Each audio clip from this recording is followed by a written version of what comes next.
Hello guys, welcome to the class of physics. I'm your lecturer physics Nareshwar Singh Jamwal, and today we are going to discuss numericals based on Gauss's law. तो आज जो हम Gauss's law के base के ऊपर numerical discuss करेंगे। तो जैसे कि आप देख रहे हो शीट के ऊपर फर्स्ट न्यूमेरिकल जो है वो लिखा गया है, that is calculate the electric flux linked with a square of side 0.5 meter held parallel to xy plane when an electric field की वैल्यू जो वो आपको दी गई है 2I plus 3j cap into 10 raised to power 3 Newton per coulomb exist in the region, okay, and you have to find out the electric flux. तो चलिए पहले इसको समझते हैं कि क्वेश्चन में दिया क्या गया है। देखिए उसने कहा कि एक स्क्वायर है जो एक्स वाई प्लेन के पैरेलल है। तो सपोज जैसे मैं एक कोऑर्डिनेट सिस्टम जो है उसको ड्रॉ कर लेता हूं। जैसे सपोज ये मेरे पास एक कोऑर्डिनेट सिस्टम है, ठीक है, ये एक्स एक्सिस है, ये आपका वाई एक्सिस है और ये आपका जेड एक्सिस है, ओके। अब जो स्क्वायर है वो parallel to X Y plane है, तो parallel to X Y plane है तो मतलब स्क्वायर इस तरीके से बनेगा, लाइक दिस, ठीक है, ये एक्स के पैरेलल, ये वाई के पैरेलल। तो उसने कहा कि ये जो स्क्वायर है उसकी साइड्स जो है वो दी है 0.5 मीटर। तो बेटा अगर इसकी साइड 0.5 मीटर है तो दूसरी भी क्या होगी 0.5 मीटर होगी, तीसरी भी 0.5 होगी, क्योंकि स्क्वायर है तो स्क्वायर की सभी साइड्स क्या होती हैं इक्वल।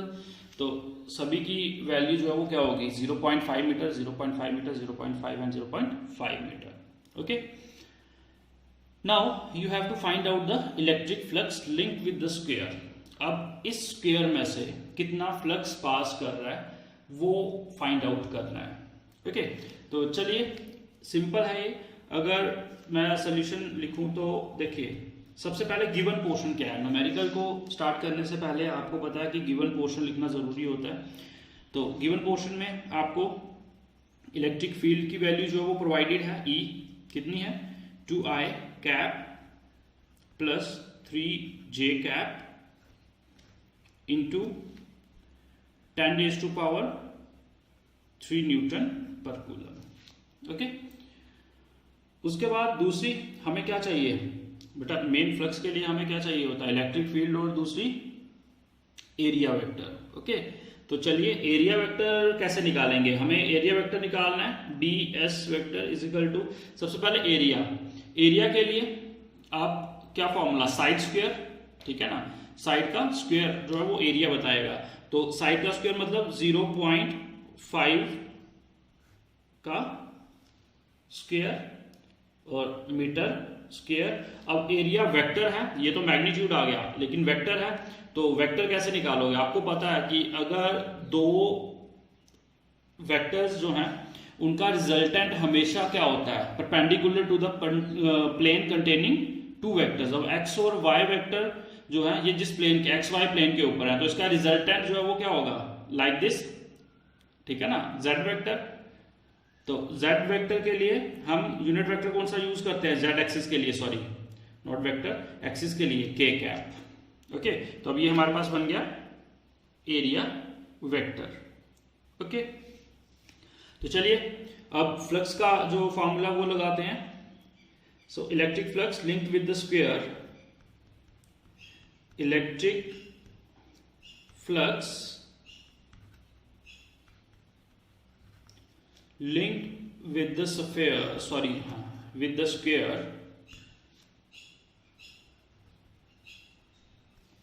कैसे निकालेंगे, फाई, फ्लक्स को फाई से नोट किया जाता है, ओके, इज इक्वल टू क्या फॉर्मूला होता है E vector dot ds vector. बेटा यही होता है फॉर्मूला हमारे पास फ्लक्स के लिए। तो चलिए इलेक्ट्रिक फील्ड की वैल्यू हमारे पास है, पुट करिए, क्या आएगा 2I cap plus 3j cap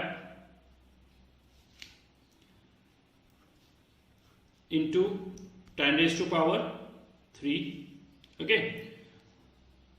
dot है, डॉट प्रोडक्ट है, तो डॉट ds कितना 0.25 स्क्वायर है ना, अब यहीं पे अगर इसको स्क्वायर करना चाहते हो करके लिख सकते 0.25 मीटर स्क्वायर के कैप। ओके, तो ये आ जाएगा 0.25 के कैप। ओके, तो चलिए अब डॉट प्रोडक्ट करेंगे। तो ये अगर आप देखोगे, अगर आपको याद होगा तो जब मैंने डॉट प्रोडक्ट बताया था आपको, हमने 11th में पढ़ा था, तो उसमें आपको बताया गया है आई डॉट आई 1 होता है, जे डॉट जे कैप 1 होता है, ठीक है ना, के डॉट के कैप 1 होता है। बट यहाँ पे आई डॉट के कैप होगा, जे डॉट के कैप होगा, तो ये आपके पास क्या हो जाएगा, आई डॉट के कैप जा आई डॉट जे कैप जा जे डॉट के कैप जो है वो आपके पास सारे क्या होते हैं, 0। अगर आपको याद हो, मैं यहाँ पे थोड़ा सा बता देता हूँ आपको। जैसे आई डॉट आई कैप जो है वो क्या होता है, 1 होता है, ठीक है। जे डॉट जे कैप भी क्या होता है, 1। के डॉट के कैप भी क्या होता है, 1। वैसे ही आई डॉट जे कैप या फिर जे डॉट के कैप या फिर के कैप डॉट आई कैप, ये सारे के सारे क्या होते हैं, 0 होते हैं। तो यहाँ पे भी ये टर्म्स जब इसके साथ होंगी, आई डॉट के कैप जे डॉट कैप, तो ये पूरा क्या हो जाएगा, 0। तो मल्टीप्लाई 0, तो पूरी टर्म क्या हो जाएगी, 0। तो हमारे पास जो फ्लक्स स्क्वायर में से पास कर रहा है वो कितना है, 0 है। क्लियर है ये चीज, ठीक है। ये बेसिक न्यूमेरिकल था हमारे पास, ठीक है, जो गॉसेस थ्योरम के ऊपर था। तो चलिए अब हम चलते हैं नेक्स्ट न्यूमेरिकल नंबर 2 के ऊपर। तो जैसे ये हमारे पास न्यूमेरिकल नंबर 2 है,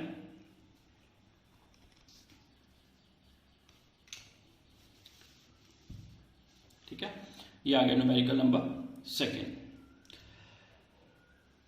न्यूमेरिकल 2 कह रहा है गिवन फिगर शोज, उसने फिगर आपको गिवन है, ठीक है, वो कह रहा है कि given figure shows 3 charges enclosed bye अ गॉसियन सरफेस। ये हमारे पास एक गॉसियन सरफेस है, ठीक है, और इस सरफेस के अंदर 3 चार्जेस एनक्लोज्ड हैं, Q1 जो कि पॉजिटिव है, Q2 जो कि नेगेटिव है, और Q3 जो कि वो भी नेगेटिव है।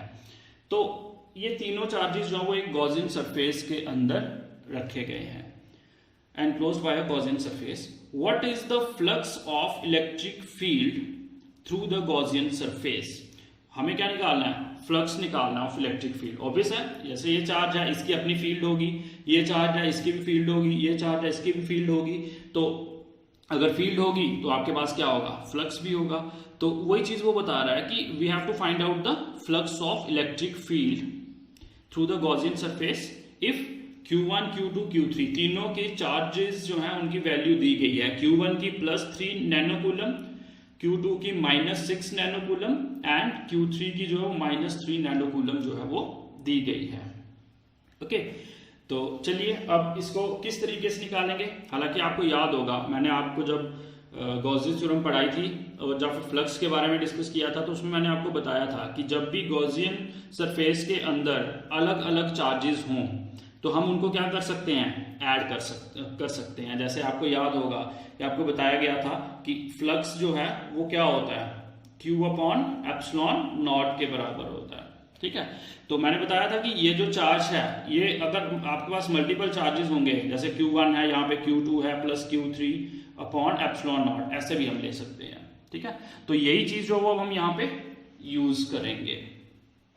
ओके, तो चलिए total charge enclosed by the Gaussian surface जो है वो लिख लेते हैं पहले। Total charge enclosed by the Gaussian surface,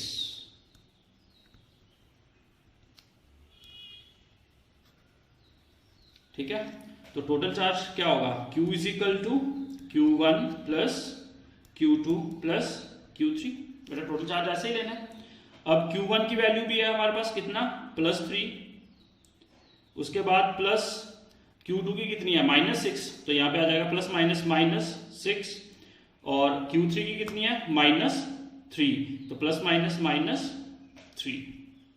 okay, तो इसको आप कैलकुलेट करोगे तो आपके पास बन जाएगा 6 नैनोकूलम, क्योंकि ये चार्जेस नैनोकूलम में दिए गए हैं। तो यह आ जाएगा Q = 6 nano coulomb.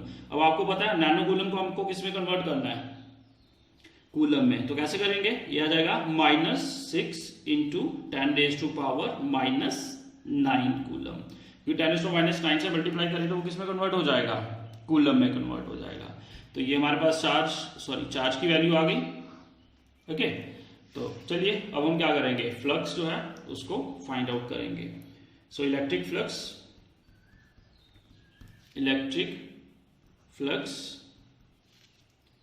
through the Gaussian surface,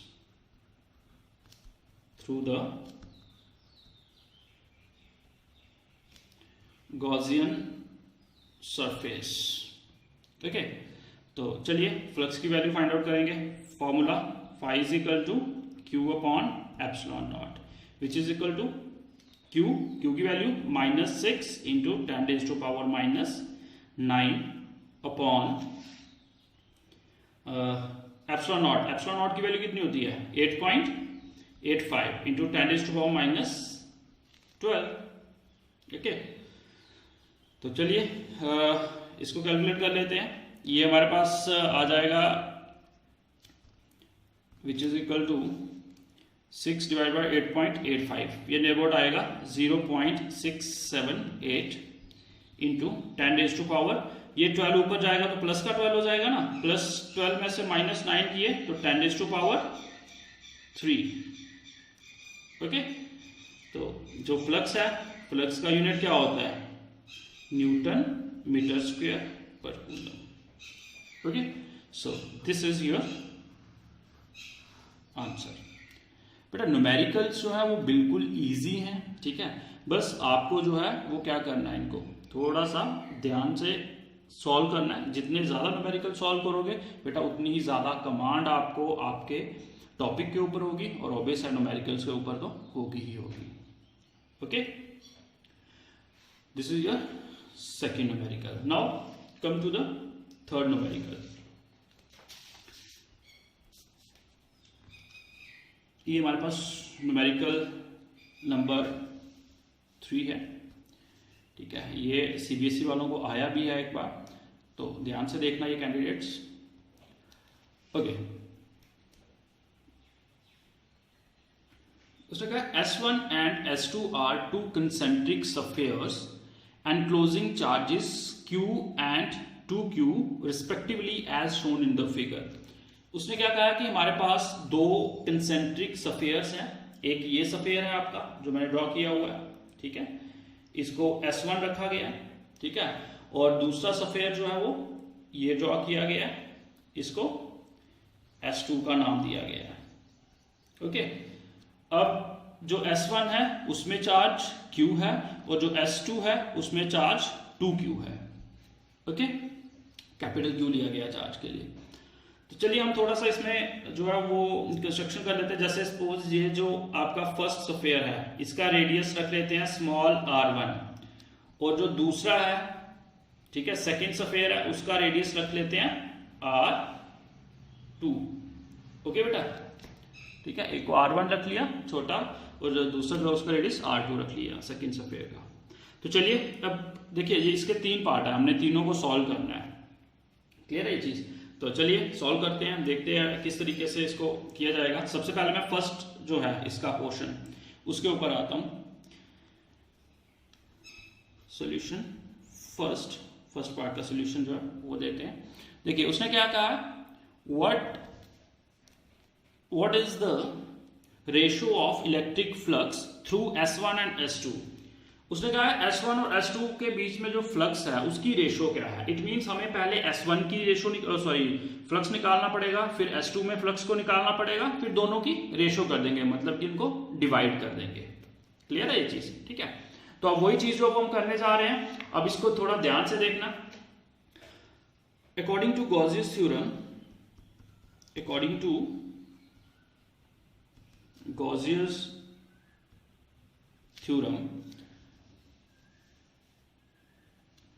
ठीक है, गॉसियस थ्योरम के accordingly electric flux through S1,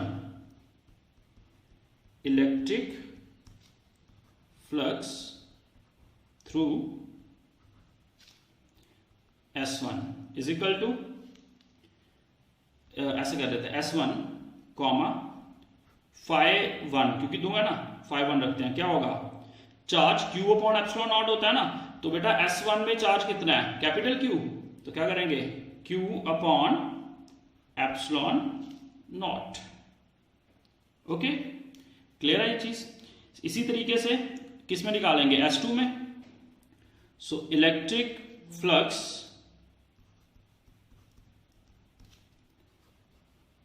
through S2 वो उसको रख लेते हैं phi2, ठीक है, विच इज इक्वल टू। अब एक चीज ध्यान में रखना बेटा, जैसे हमने यहाँ पे चार्ज लेना है, इसका चार्ज बहुत सारे बच्चे क्या करते हैं 2Q ले लेते हैं। हाँ इसका चार्ज जो है वो क्या है 2Q ही है, लेकिन उसके अंदर भी तो चार्ज है, टोटल चार्ज लेना होता है ना। आउटर सरफेस के लिए हमारे पास ये भी चार्ज है और ये भी है, ठीक है, जो सेकेंड कंसेंट्रिक स्फीयर है। तो हमारे पास टोटल चार्ज कितना आएगा 2Q प्लस Q, ये वाला Q जो है वो भी हमें लेना है, ठीक है। तो टोटल चार्ज मतलब ये आ जाएगा 2Q plus Q upon epsilon naught which is equal to 3Q upon epsilon naught. Clear है। आपके पास क्या आ गया phi1 phi2, मतलब फ्लक्स जो है थ्रू S1 भी निकाल लिया और फ्लक्स थ्रू S2 भी निकाल लिया है। ओके तो चलिए रेशो निकालनी है, तो रेशो कैसे निकालोगे, दोनों को डिवाइड करना है, तो मैं इसको यहां पे कर देता हूं, ठीक है। देयरफॉर रेशो के लिए हम क्या करेंगे phi1 divided by phi2, ratio बेटा ऐसे निकलता है। तो दोनों को अगर डिवाइड करेंगे तो phi1 की वैल्यू कितनी है Q upon epsilon not upon Q2 की कितनी है 3Q अपॉन एप्सिलॉन नॉट। तो जब मल्टीप्लाई होगा तो एप्सिलॉन नॉट क्या हो जाएगा ऊपर चला जाएगा और नीचे क्या आ जाएगा 3Q। तो बेटा एप्सिलॉन नॉट Q और Q कैंसिल हो गया, और जो आपकी रेशो है, ठीक है, phi1 अपॉन phi2 वो कितनी आई 1 अपॉन 3। ओके क्लियर है ये चीज। तो ये आपका आ गया फर्स्ट पार्ट का आंसर। जो आपका फर्स्ट पार्ट था कि what is the ratio of the electric flux through S1 and S2, तो वो इस तरीके से आपने निकालनी है। बेटा क्लियर है ये चीज, ठीक है। अब हमारे पास सेकंड पार्ट जो है वो आ जाता है, तो सेकंड पार्ट को निकाल लेते हैं आप। देखिए सेकंड पार्ट में क्या पूछा गया है,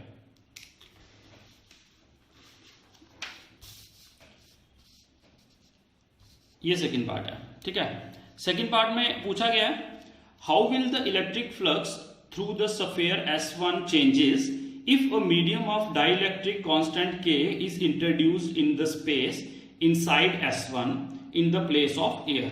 देखिए ये जो स्फीयर दिया गया है बेटे, इसमें मीडियम जो है वो लिया गया है एयर। ओके अब वो कह रहा है कि अगर हम जो S1 स्फीयर है, ये छोटा स्फीयर है, अगर इसके मीडियम को चेंज कर दें, यहां पे एयर की प्लेस पे कोई और मीडियम जो है वो रख दें, और वो मीडियम उसने क्या लिया K, ठीक है, डाइलेक्ट्रिक कांस्टेंट उसका जो मीडियम लेंगे उसका डाइलेक्ट्रिक कांस्टेंट क्या है K है, कैपिटल K।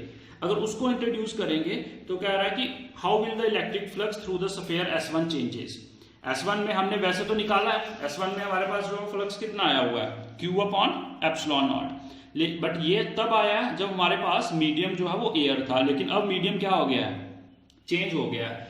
तो मीडियम अगर चेंज हो गया तो आपके पास इलेक्ट्रिक फ्लक्स कैसे निकालोगे आप, करें इसको, मैं सेकंड जो है वो इस पेज पे करूंगा इसको। जैसे आ जाएगा सोल्यूशन, सेकंड पार्ट का सोल्यूशन जो वो कर रहे हैं। अब देखिए इलेक्ट्रिक फ्लक्स व्हेन मीडियम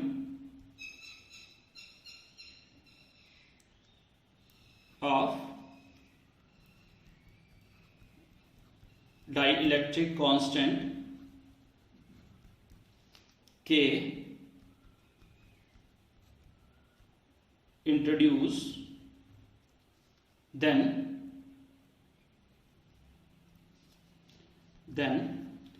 अगर होगा तो फिर फ्लक्स क्या होगा निकलना, वैसे phi1 is equal to Q, charge तो होगा, तो क्यू कितना है इसमें, capital Q, upon epsilon naught. बेटा एप्सिलॉन नॉट नहीं, यहाँ पे क्या आएगा, सिर्फ एप्सिलॉन आएगा। अगर आपको याद होगा जब मैंने आपको कूलम्स लॉ पढ़ाया था तो उसमें मैंने बताया था कि अगर चार्जेस को मीडियम में रखा जाता है, ठीक है, अगर सॉरी फ्री स्पेस में रखा जाता है, फ्री स्पेस का मतलब क्या था, एयर या फिर वैक्यूम, तो हम जो है वो क्या करते थे, एप्सिलॉन नॉट यूज करते थे, electrical permittivity of free space. लेकिन अगर कोई मीडियम होता था अदर देन एयर और वैक्यूम, यहां पे भी उसने क्या कहा, एयर, सेकंड पार्ट में क्या कि अदर देन एयर हम कोई और डाइलेक्ट्रिक सॉरी मीडियम जो वो यूज कर रहे हैं जिसका डाइलेक्ट्रिक कांस्टेंट के है, तो इसीलिए हम यहाँ पे एप्सिलॉन नॉट की प्लेस पे क्या लिखेंगे, सिर्फ एप्सिलॉन लिखेंगे। Okay, so this is your answer. हाँ, अगर आप इसको एप्सिलॉन नॉट में कन्वर्ट करना चाहते हो तो वैसे भी कर सकते हो, जैसे Q is equal to epsilon की प्लेस पे एप्सिलॉन नॉट K लिख सकते हो। अगर आपको याद होगा तो मैंने आपको रिलेटिव परमिटिविटी करवाई थी और वहां पे हमारे पास एक K कांस्टेंट की रेशो आई थी, वो क्या थी, एप्सिलॉन अपॉन एप्सिलॉन नॉट, ठीक है। तो यही हमने रेशो यूज करा था, एप्सिलॉन नॉट की प्लेस में मैंने K इंटू एप्सिलॉन नॉट जो है वो यूज किया। आप आंसर को यहां तक भी रख सकते हो और आप आंसर को ऐसे भी लिख सकते हो। ओके, इस चीज को ध्यान में रखना है, ठीक है। बहुत सारे बच्चे क्या करते हैं, यहाँ पे एप्सिलॉन नॉट ही लिख के आ जाते हैं, वो गलत है। उसने मीडियम को चेंज किया है तो ऑब्वियस है, अगर उसने एयर और वैक्यूम के अलावा कोई और मीडियम यूज किया है तो उसका डाइलेक्ट्रिक कांस्टेंट जो है वो यूज होगा, साथ में उसका जो इलेक्ट्रिकल परमिटिविटी है वो भी चेंज होगा, मतलब electrical permittivity of medium use होगी, ना कि free space. Okay, so now next is your third part. Okay, देख रहे हो आप, ये थर्ड पार्ट है इसका। उसने कहा how will the electric flux through sphere S1 changes. वो कह रहा है कि किस तरीके से फ्लक्स जो है वो S1 में चेंज होगा if a medium of dielectric constant K is introduced in the space inside S2। अब वो कह रहा है कि S2 का पहले क्या किया था हमने, S1 में मीडियम को चेंज किया था, अब वो S2 में मीडियम को चेंज कर रहा है। लेकिन इसमें ध्यान देने वाली बात यह है कि वहां पे भी उसने कहा था फ्लक्स थ्रू स्फीयर S1, ठीक है, ये है फ्लक्स थ्रू स्फीयर S1। यहां पे भी वो कह रहा है फ्लक्स थ्रू स्फीयर S1। तो कहने का मतलब ये है कि बेटा अगर आप मीडियम सेकंड स्फीयर का चेंज कर रहे हो, मतलब यहां पे मीडियम को चेंज कर रहे हो, ठीक है, यहां पे तो एयर ही है ना, और फ्लक्स इसी में से S1 में से पास करेगा, तो इस पे कोई चेंज आएगा फ्लक्स में? बेटा कोई चेंज नहीं आएगा। अगर आप मीडियम सेकंड स्फीयर का जो है वो चेंज कर रहे हो और आप फ्लक्स की वैल्यू फर्स्ट स्फीयर की निकाल रहे हो तो ऑब्वियस है उसमें कोई भी चेंज नहीं आएगा, क्योंकि फर्स्ट स्फीयर में तो मीडियम क्या है, एयर ही है। तो आपके पास क्या होगा, फ्लक्स की वैल्यू सेम रहेगी जो पहले आई थी, कौन सी, φ1 is equal to q upon epsilon naught. तो अगर आप इसको लिखना चाहते हो तो मैं इधर लिख देता हूं, आप इसको कैसे लिखोगे, solution third, the electric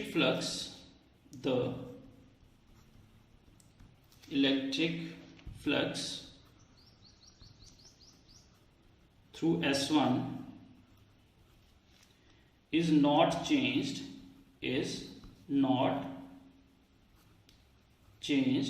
if dielectric medium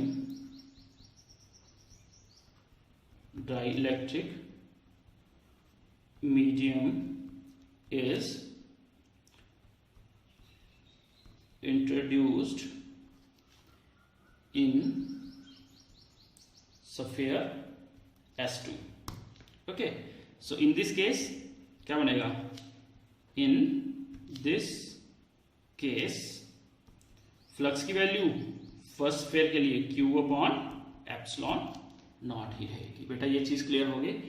उसने क्या कहा था कि सॉरी मीडियम जो चेंज हो रहा है वो किस में हो रहा है, मीडियम चेंज हो रहा है सेकंड स्फीयर के अंदर, ठीक है, बट फर्स्ट के अंदर तो एयर ही है, तो ऑब्वियस है फ्लक्स भी हमें S1 में ही निकालना है, तो एयर मीडियम ही यूज होगा, तो उसके लिए हमारा रिजल्ट जो है वो ये आएगा, सेम जैसा कि फर्स्ट केस में आया था। Okay guys, so this is your numerical based on Gauss's theorem. बेटा इसी तरीके से आप और भी न्यूमेरिकल्स जो है वो आप रेफरेंस बुक से, टेक्स्ट बुक से आप सॉल्व कर सकते हो, ठीक है। तो इनको प्रैक्टिस करिए, न्यूमेरिकल की जितनी ज़्यादा प्रैक्टिस करोगे बेटा वो आपके लिए उतना ही ज़्यादा फायदेमंद रहेगा, क्योंकि कॉम्पिटेटिव एग्जाम्स में मैक्सिमम जेई वगैरह में या एनडीए में न्यूमेरिकल पोर्शन ज़्यादा पूछा जाता है, ठीक है। तो इसलिए न्यूमेरिकल्स के ऊपर थोड़ा ज़्यादा ध्यान दीजिए। Okay, thank you.